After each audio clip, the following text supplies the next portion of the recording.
Thank you very much, Martha, for accepting this invitation again. It's a pleasure to have you here again with us. And well, we are here to discuss the last summit that has as a theme spectrum policy in practice, real-world impacts of regulatory decisions. So if you could please start by telling us about this year's summit. What do you mean by this topic, the main outcomes?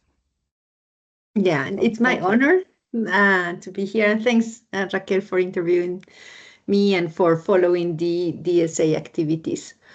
So this year we organized the DSA summit in UAE, in Dubai. And our interest was to meet with regulators from all around the world and to encourage them to share good practices in terms of spectrum sharing, but also to make that bridge with industry and with universities that are researching on dynamic spectrum access. So we also brought users from different angles and perspectives, and we had a very interesting discussion. So it was one day of summit, and then we had the regulators roundtable on day 2 in the afternoon. Great. Thinking about the real-world impact of regulatory decisions, how do spectrum decisions specifically affects diversity, competition, and inclusion and connectivity in general? Yeah, that's a fundamental relationship, and for most of users, it's really like, I don't know, transparent. They don't really see that relationship, but there is a clear impact. So when regulators make decisions about allocation and assignment of frequency bands for particular services and applications, it will have an impact on the market, on the type of devices that users can get, on the type of technologies that they could use, but most important, on the affordability of those technologies. So sometimes those decisions are balancing interest of different parties, but basically, in very general terms, it affects satellite, it affects fixed services, it affects mobile services, and they're like basically every time anyone is using a wireless connection, spectrum is in place, and it has been, the type of use is the result of many discussions at the international level, and that's why it's important, because it's like, depending on those decisions, certain technologies will come to the market, certain stakeholders will be able to provide connectivity, and so it could be a wider ecosystem or a very short ecosystem. It could be also involving investment for long term and sustainability of that broadband connectivity. Thank you. Can you share some specific examples where open, shared, or light licensed spectrum has empowered local or underrepresented communities anywhere? Yeah, there are many. So let me take one from the United States that I think is very clear. It's called CBRS. And that's the case where instead of it came from a very complicated situation that it was not possible to find new frequencies for mobile cellular networks in the mid-band, in a particular segment of the spectrum. And then using dynamic spectrum access and spectrum sharing, it was possible to keep the users of that band, to give some licensing rights to network providers, so MNOs, and then also to give, and that's the important part, the option for any user to deploy their own network. So that could be universities, those could be government agencies, libraries, like hospitals. So different stakeholders could deploy their own networks. And that has been a very successful story, because for example, wireless internet service providers, they can use those bands in remote locations. And the conditions of the spectrum assignment are those that, depending on the priority, you pay more or less. So those that are using the spectrum and there are general authorized access mode, so the last one is where the others are not using it, they don't pay any fees. So they can invest in the network and they can take the advantages, but they're not paying for the spectrum. That's one example.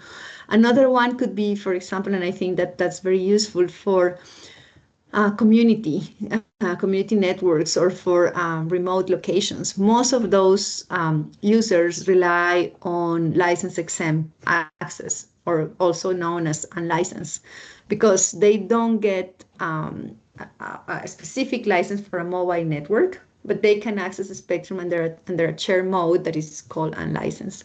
And in that case, they are deploying, they're using Wi-Fi based technologies in general, or many others. It could be different options. And then they can have fixed wireless access that is very affordable, especially compared to mobile network solutions. So yeah, those are a couple of examples. Yeah, some argue that unlicensed spectrum or licensed access may reduce operator investment. How do you respond to that concern? Well, it really, in terms of connectivity, it's important to have a broad vision, right? So what happens? And let me just come back one step back. The favorite way for users to connect to the internet is using Wi-Fi. And that comes from the fact that smartphones, tablets, computers, now even TVs are connecting through Wi-Fi, because that devices having Wi-Fi chipsets are just available everywhere, and they're cheaper compared to, for example, a chipset of Wi-Fi is lower cost has a lower cost compared to a 5G chipset, for example. So that's the choice of users. Now, when we talk about fixed access, and it changes from one region to the other, but basically when there is a fiber connectivity to the home, the best combination is having fiber plus Wi-Fi for indoors connectivity. And there are many stakeholders investing in fiber deployment. For example, in Europe, in Brazil, in Middle East is impressive. So I think there is a wide understanding about the importance of having good fiber access. So that investment is happening and is going there, and you need to combine it with good Wi-Fi. The other perspective is that from the mobile network operators, that even if sometimes they also provide fixed access, their valuation is related to the spectrum they have. And they say that they need more mid-band spectrum for cellular solutions, for IMT solutions. And in those cases, they say that they will invest more if they have more frequency bands available. However, what we have seen, and that we have heard from different speakers in the summit, is that not every country has the same level of deployment of cellular networks. And if there might be some countries that have been leading the 5G race or leading that purpose, other countries are still really behind, and the frequency bands that were assigned for IMT are not fully used yet. So the reason of why in some cases we are not seeing enough investment is not related to the fact of having 6 gigahertz band frequency or not, but is more related to other situations that are coming to the 5G discussion. And also, in addition to that, when we compare the evolution of Wi-Fi and cellular networks, Wi-Fi is really focused on that band that is now 6 gigahertz that is under consideration. And there are many other frequency bands available for cellular networks, for IMT. So at this point, at least for 5G, I think that the fact that this frequency is not used for IMT is not really blocking any investment at this point. It could affect in the future, who knows? But Wi-Fi ecosystem has already invested huge amount of money in making this technology and this band available in many, many devices. Thank you. Sometimes we notice that competition policy and spectrum regulations, they move like in parallel silos. And how do you think, based on your experience, that they can reinforce each other? Which ones? Raquel, again, sorry. Competition policy and spectrum regulation. That's very important. I think in some cases it's, well, there are countries where the same regulator that is dealing with the competition is the same that is dealing with spectrum. But also in many countries, that's not the case, unfortunately. So that's where you have this dissociation of the situation. And sometimes those that are dealing with competition focus on a silo. So it's say, okay, competition among mobile network operators or competition among fiber providers. But now we are in a convergence society where you should see it like a really from the big picture, because there are many technologies and solutions providing broadband access. And for users, it's transparent, really. They say, okay, I just want connectivity and good connectivity. So in that case, it could be satellite, it could be fixed, as I mentioned, fiber plus Wi-Fi, it could be cellular. So I think that's where we are missing something in terms of that holistic analysis of competition and spectrum decisions, because normally the way it has been historically probably is not the way it is now, or it's going to be in the coming years. Now we are seeing a real convergence. We will see more and more solutions like direct to the device. Could be satellite networks providing direct messages to mobile users. It could be Wi-Fi combined with those solutions. So you see, at the end, it's a more complex environment. Do you have any lessons that regulators can draw from countries that recently opened the 6 gigahertz for unlicensed use? Yes, we are seeing a massive adoption. I would encourage the readers to go to our website, and there you can see the presentations that were shared. And it's really interesting because there are now, we had a special session on stadiums, for example. And then you can see that the countries that decided to open the entire band now are seeing like users get the connectivity at the stadiums, and it's huge because that's the reason I'm mentioning this is because that's one of the worst case scenarios. You have everyone at the same time trying to get connectivity, and the conditions are very tough. So it is working amazingly well in those conditions. We also had examples of universities. So there was a trial done, and that was presented internally by Thailand in a hospital. So they had some training systems for doctors using AR, VR, and also it showed very clearly how different it was if they had only just a limited amount of spectrum or if they had the entire 6 gigahertz band. And we also heard about wireless internet service providers. So those that are providing connectivity to final users, and they are seeing the performance that the technology can provide. Because now in 6 gigahertz, you have Wi-Fi 6E, but also Wi-Fi 7, and both are commercially available. So it is, even for example, I remember HPE say, and I think Cisco too, well, they say that basically now every access point or every router that they are selling is including the 6 gigahertz band, right? So it's like really massive adoption and more penetration. And on a more global level, how can you connect dynamic spectrum with the resilience of the internet network? Well, dynamic spectrum access is a tool in the toolkit, so it's not the purpose. I think your question is very well framed, because it's saying like how we can have a resilience. We have seen many types of applications. For example, we just talked about 6 gigahertz, and what we are seeing. But also we had, for example, a great presentation from the Netherlands about how they are using spectrum sharing in 3.8 to 4.2 gigahertz in the port of Rotterdam. And I found that very, very interesting. It's not a plan. It's a project that is already going on. Like they have real deployments.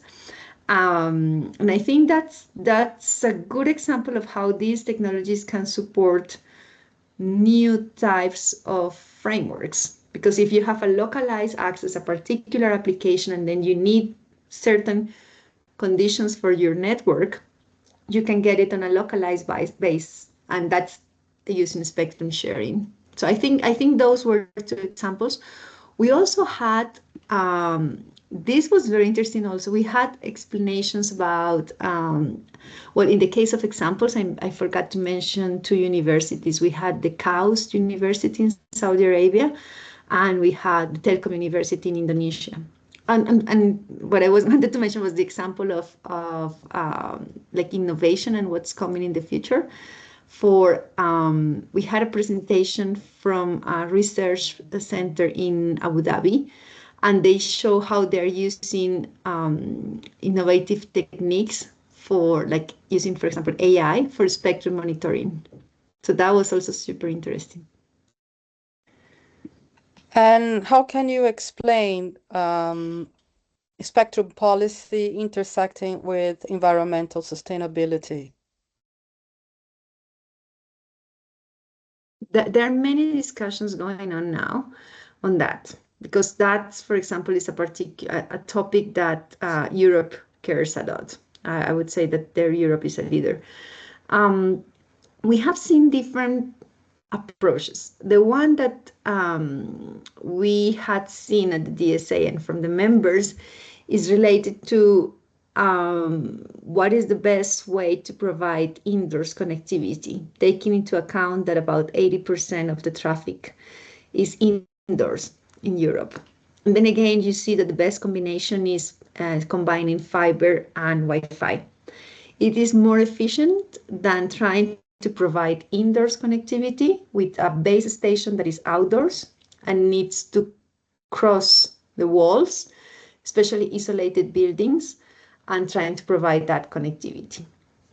So that's one of the perspectives that has been discussed. And the same also from the user device, because if you try to create the uplink from the terminal to the base station, you will need to increase the power so you can cross the walls and reach the station. And again, that's just simpler to be done with a Wi-Fi device connecting to an access point or a router that is very close by, and then going through fiber.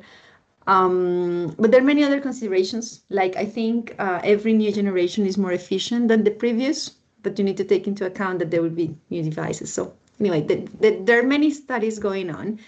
And I think all of them should be like carefully considered to really see the impact. It's not that easy to answer this question because there are many different perspectives.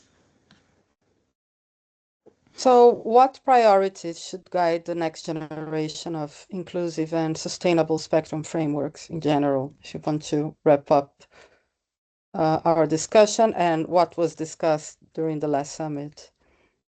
Yeah, I think for regulators, it's really a trade-off. They recognize the importance of different technologies, and I think that's very good because they're seeing that at this point they have evolved and they're providing very innovative solutions and broadband connectivity and affordable broadband connectivity. The challenge is how to manage those requirements, and I think that's what we are seeing in the coming years, how those needs will be balanced. There are some administrations that have decided to say, look, we need to dedicate more spectrum for IMT. even if there is no certainty when that spectrum will be used, and there will be a lot of investment to make it happen. Other regulators say, and they already made a decision, they say, okay, we see a lot of value from Wi-Fi in the entire 6 gigahertz band. The industry has made the investment. The users are really taking advantage of it. That's the good path. And I think there are many regulators that are still like observing and seeing what's going on before making any decision. So I think what I would take from one of my conclusions after the summit is that the market is extremely developed, is ready. So I think that's something that regulators should take into account. There is an opportunity cost in spectrum management. It's not only about the right decision, but when you make it.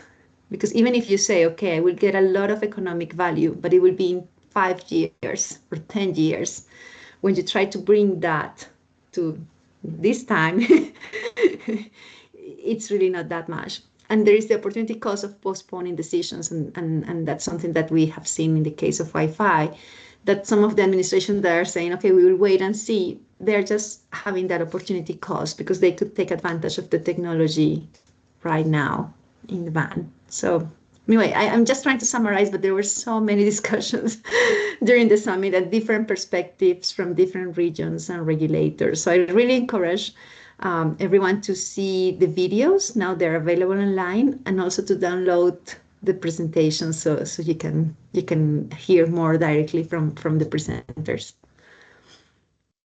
Thank you very much, and I hope that we keep this discussion and see you maybe next year.